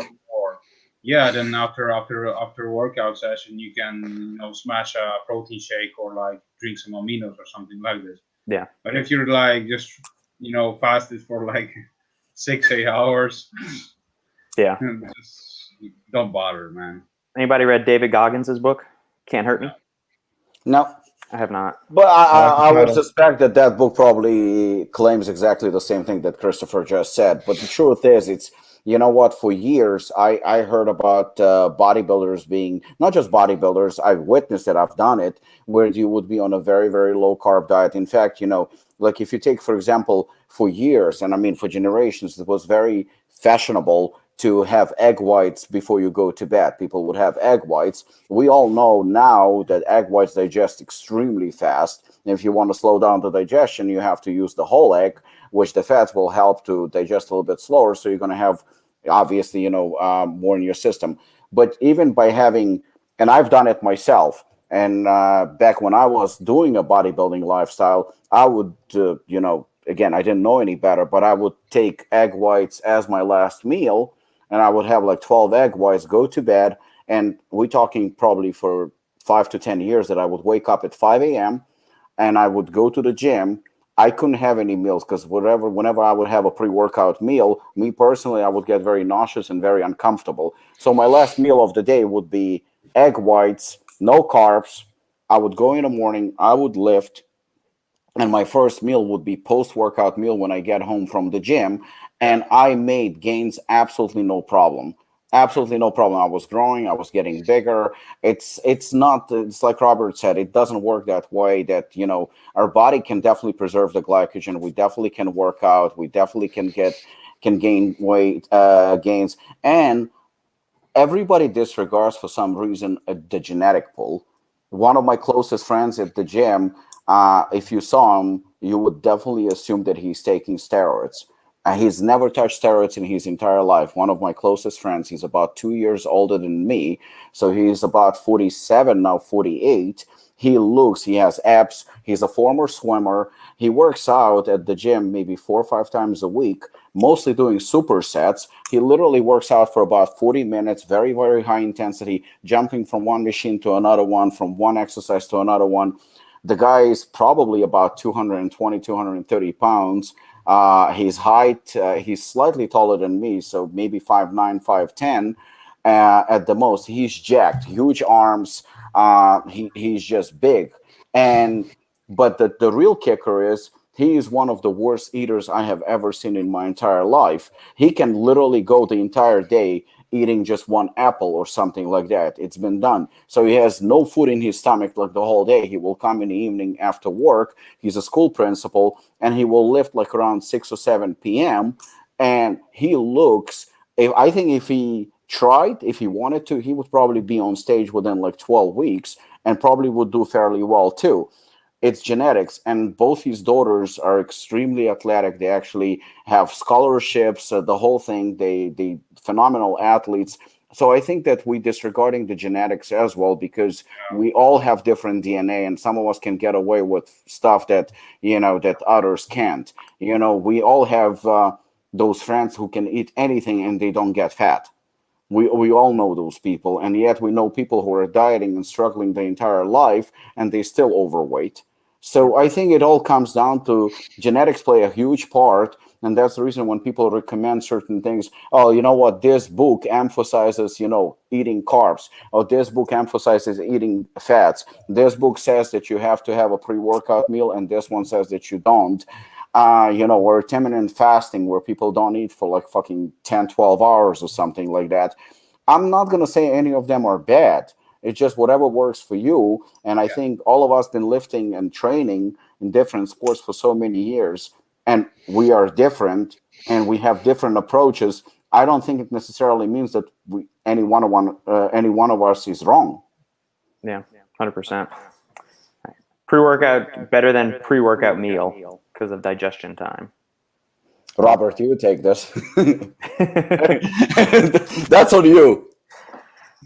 Yeah, the pre-workout will digest faster than a pre-workout meal. I mean, a whey protein shake with something like a clustered dextrin or a carb 10, I mean, that'll be in your GI system and in your bloodstream within 30 to 60 minutes. I mean, that would still digest pretty rapidly.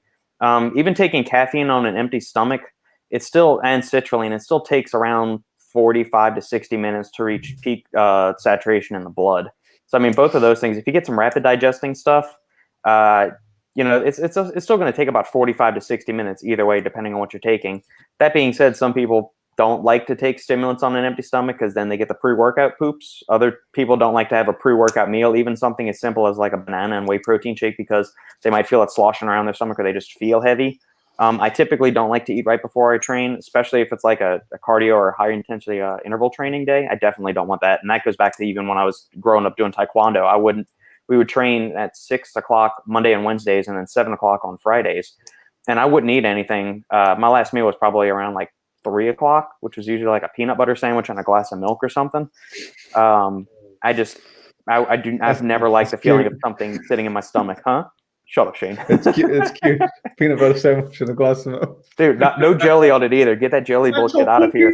Plain bread, peanut butter, and a glass of milk.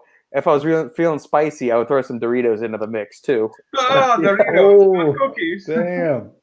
That was an entire summer when I was in high school. That was all I ate for lunch. I called it the Robert. It was basically a peanut butter sandwich, peanut butter on bread. That was it. Big like 16-ounce glass of milk and spicy nacho Doritos. I ate that every day for an entire summer. I think delicious. That's hardcore. That's really hardcore. I know. It's just I was a man of simple tastes in high school. I did not like cooking like I do these days or eating anything. I ate like 5 foods when I was growing up. That's just because I just like the glass of milk. Like anything with a glass of milk beside it just makes it seem so like wholesome. Like I got a Big Mac with a glass of milk. Make it complete. All right. For all the listeners, we've been on about an hour and a half. We'll be on a little bit longer. If you've got any questions, get them in quick. And at this point, I'm going to turn it over to Shane for the lightning round. Okay. Well, I mean, we touched on it earlier, but this was a story. I get whoever wants to throw it is the RedCon1 deal. I mean, it was no one did bigger and better than I think RedCon1 this week. They do it. They go big every Black Friday. So, look at that. There it is right there. So for those who missed it, they did 33% off everything. And then if you spent over $50, that's $50 after discount. So it was like $75 before discount to qualify for the $260 bundle, which, I mean, that's $260 based on how much RedCon1 would sell it for. So that bundle consists of a weight belt, a tee, a 15-serving tub of Total War, and a special edition flavor. And I don't think there was one more thing. God damn it! Was there a shaker? I think there was a shaker in there as well. So it wasn't. Yeah, the belt, the shaker, the 15-serving Total War, and the tea. So I mean, worth of stuff was. I mean, value-wise was $260, but I'm pretty sure you could probably get that stuff made for well under that. But I mean, what's the thoughts? What's the feeling on the deal? I thought it was a great deal. I mean, I know you guys aren't big fans, but I was almost tempted to spend. I only bought one thing on Black Friday, but yeah.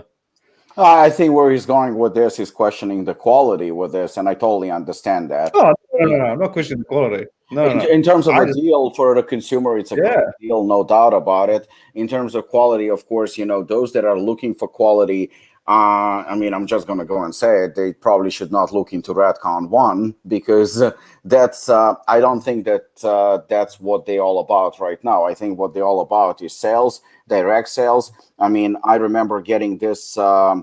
The screenshot of this deal from a friend of mine who owns a supplement store, and the first thing he said to me was like, and this is the exact reason why I will never carry Redcon. And I think that a lot of retailers feel that way, especially now with the Walmart deal. So I think that, yeah, when somebody sees this deal and they want to get a bunch of stuff, because even with everything that, yeah, 260 is probably the retail value that they're selling the stuff for, but it's still not made for free. So clearly there is some cost to it that Redcon has to spend.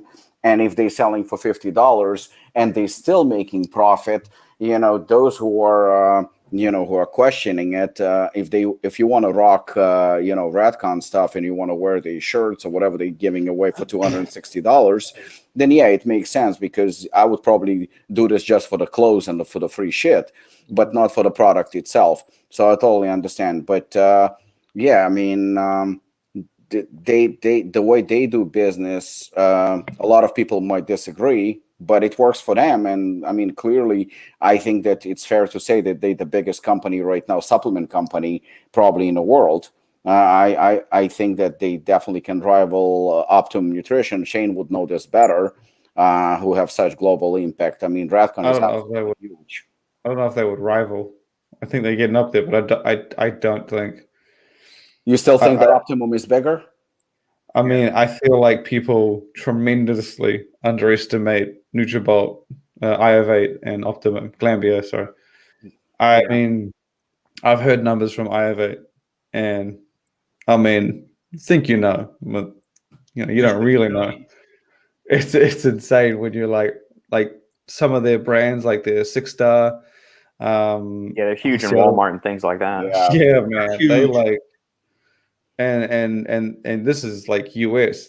MuscleTech is a beast in a lot of other countries. Oh yeah.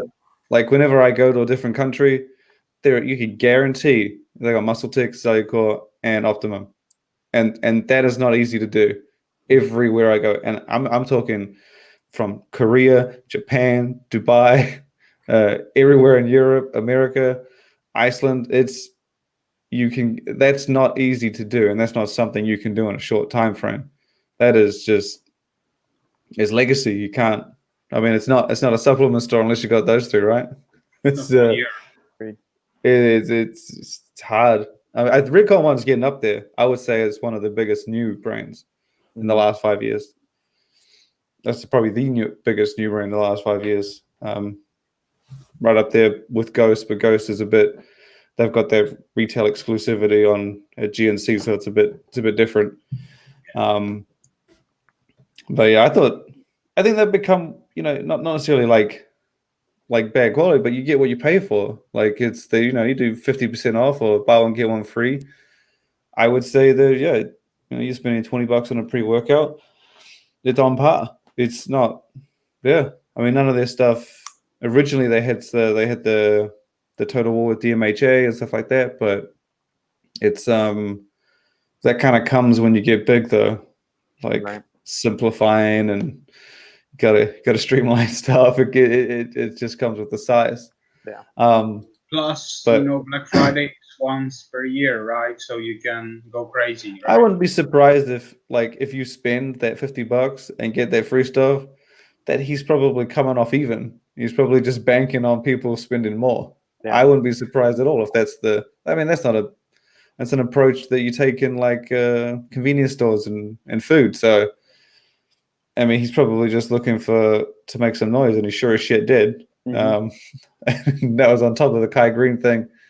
And then he had that deal with Kenny Omega, the wrestler.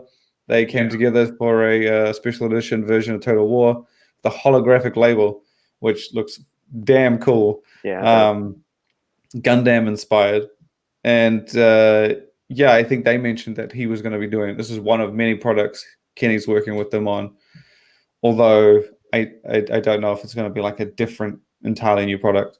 Mm-hmm. But on the topic of RedCon1 and new brands, Ghost also launched their Black Friday sale. Not as like out there as insane as RedCon1's no one's was, but they launched their hot chocolate ghost protein powder. I thought that was, I don't know if you saw it, but it's made with Protherma, I think, from Glanbia. It's a heat stable protein and mini marshmallows, yeah, all throughout the powder. The macros are not as good as like a typical protein. I think it's like 7 grams of carbs. I'm trying to remember the exact. I think it's 7 grams of carbs, 20 grams of protein. Yeah, 2 grams of fat. Yeah, so I mean, That's not bad. it's not bad, but if you were to scale that up to 25 grams of protein, that would turn the carbs into probably 8 or 9. And that looks, I mean, compared to 2, it's I mean, it's not bad, but I thought this was really creative. I thought it was pretty cool. It's not, I have seen it before with other brands, maybe not with the mini marshmallows, but I thought it was a pretty cool limited edition from them.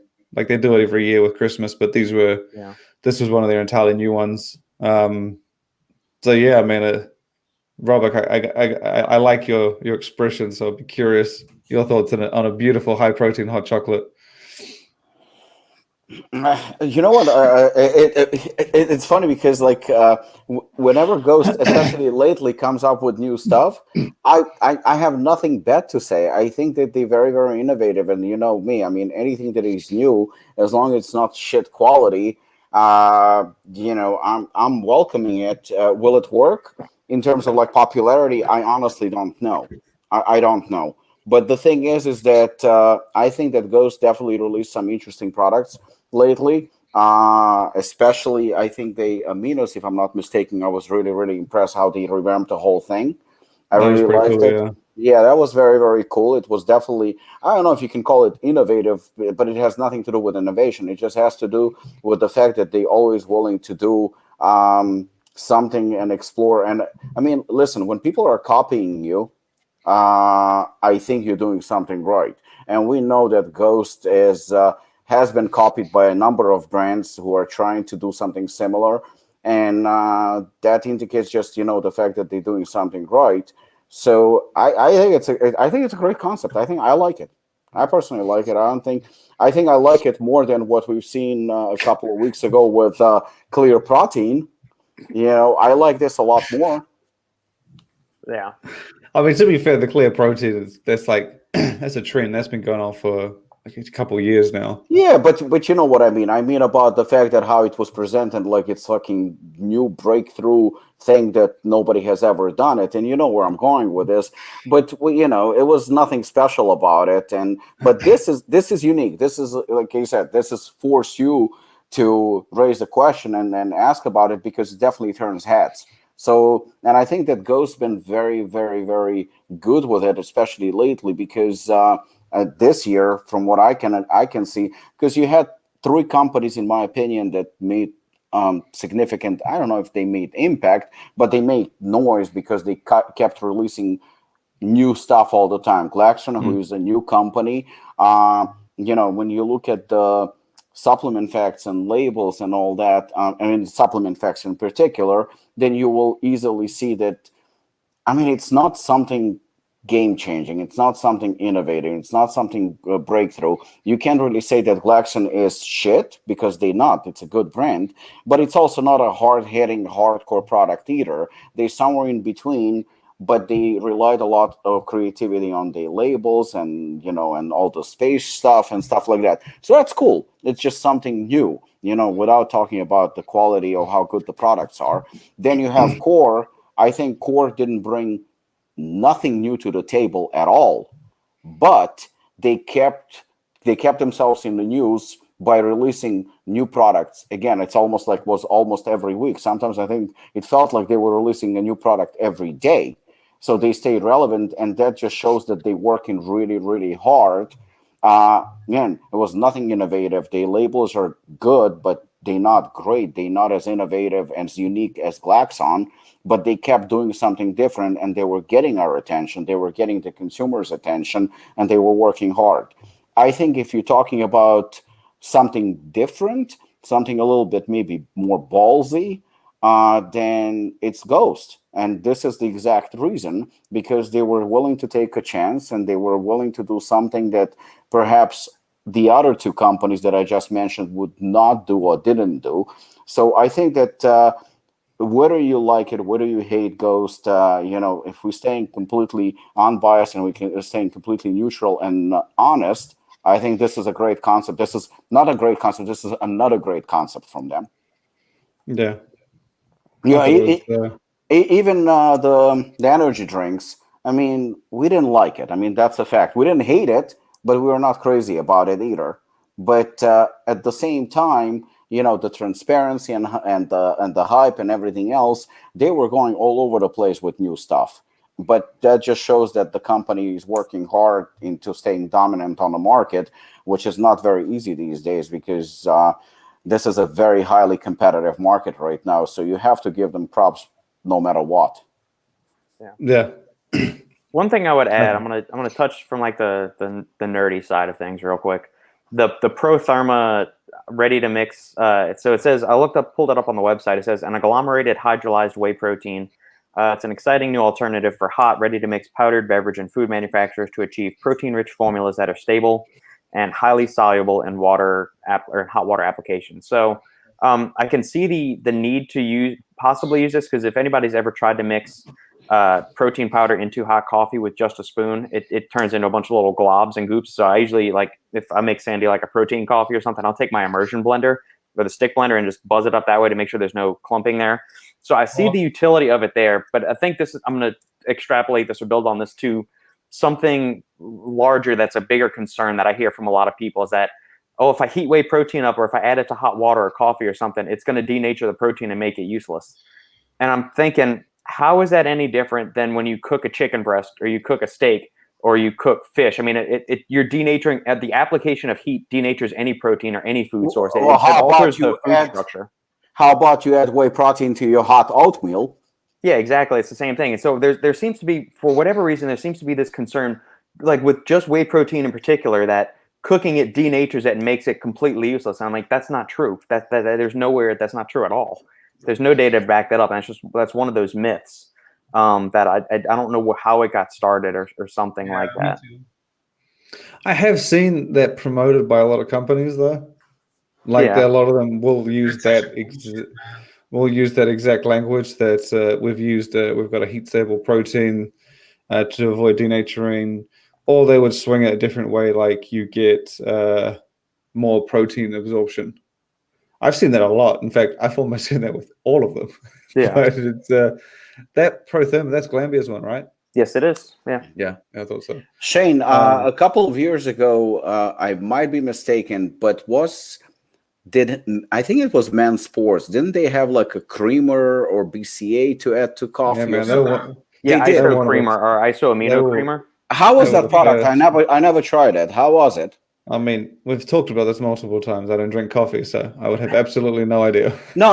I don't mean in terms of that. In terms of popularity, I mean, because I don't see it anywhere anymore, but I remember they had it. They launched like a few more flavors. They still have it. They still have it?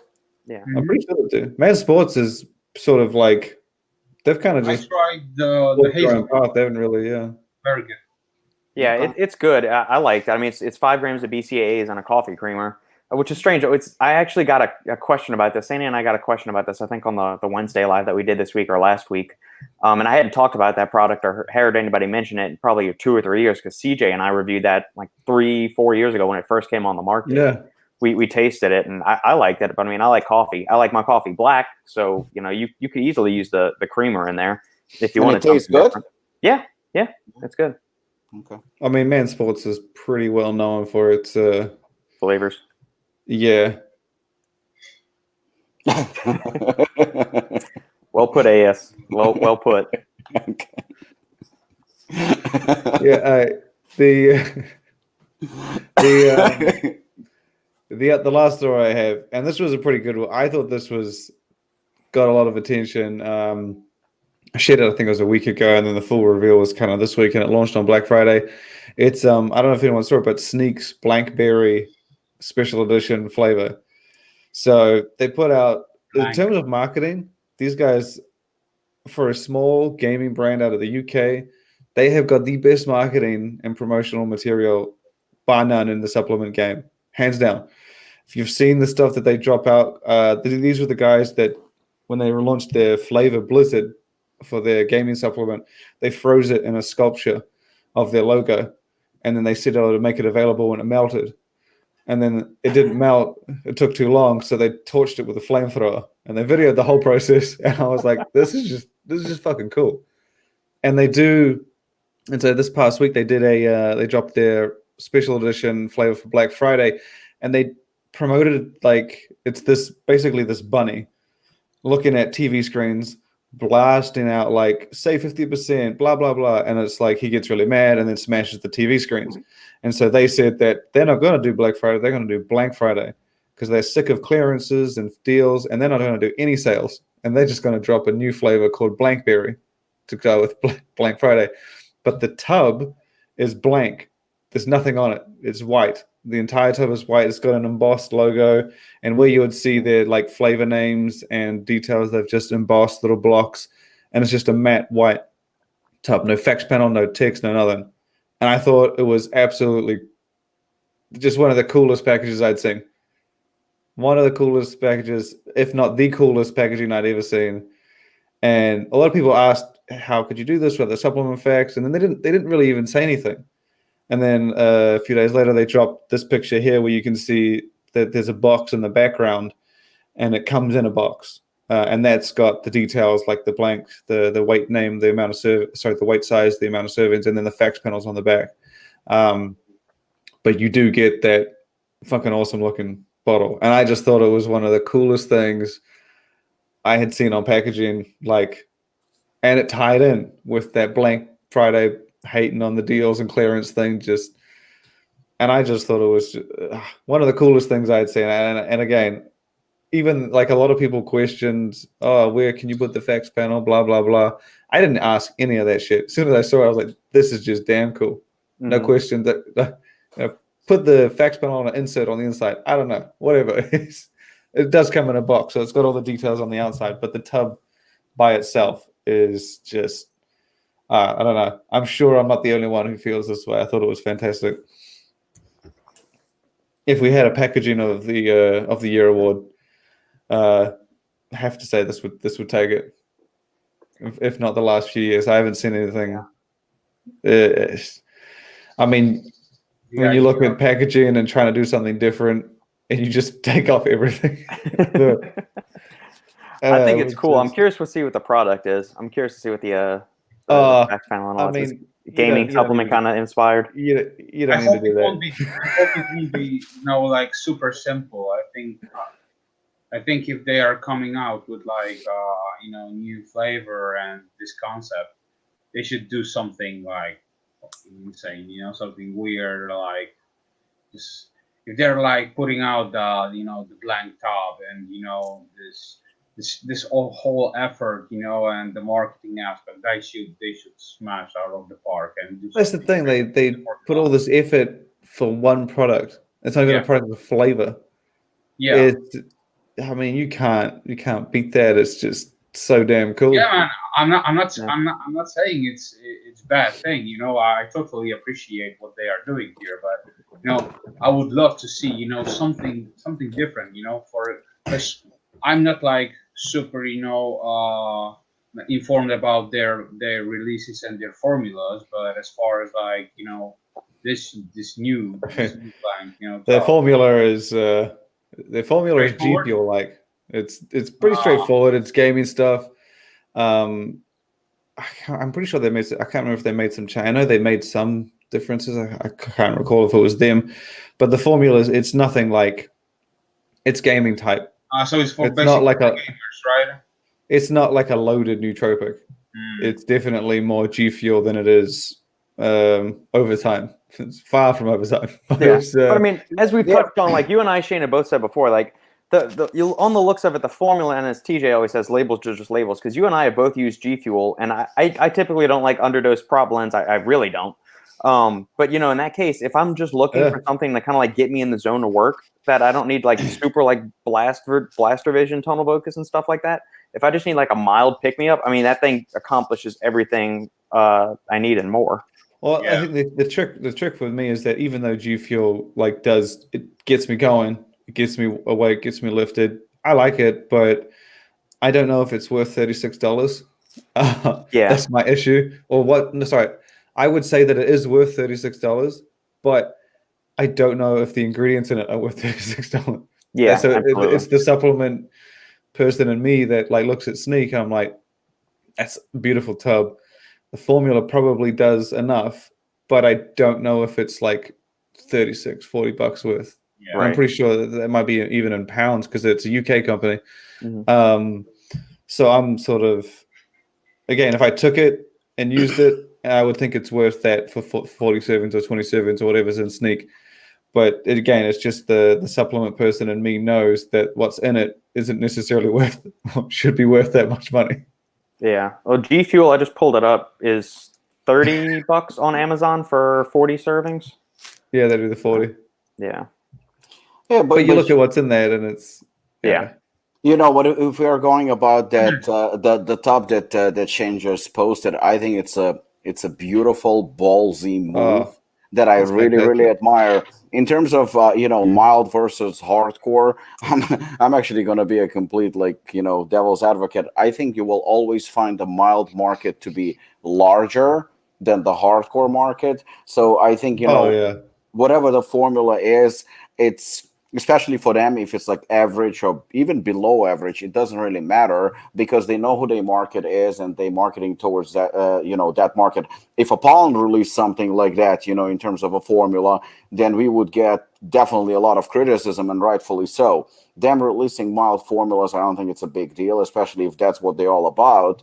But again, we just talked about Ghost. This is a perfect example. It takes balls, it takes guts to release something like that, but no matter how good or bad the formula is or average, that definitely draws attention. I mean, of all four of us, Shane is the one who is probably seeing everything fucking on a daily basis, so many different fucking tubs and colors and labels and stuff like that. But I'm pretty sure when he saw this, he went probably like, what the fuck? I messaged them and asked them. I was like, is this actually what it is? And they were like, yep, sure is.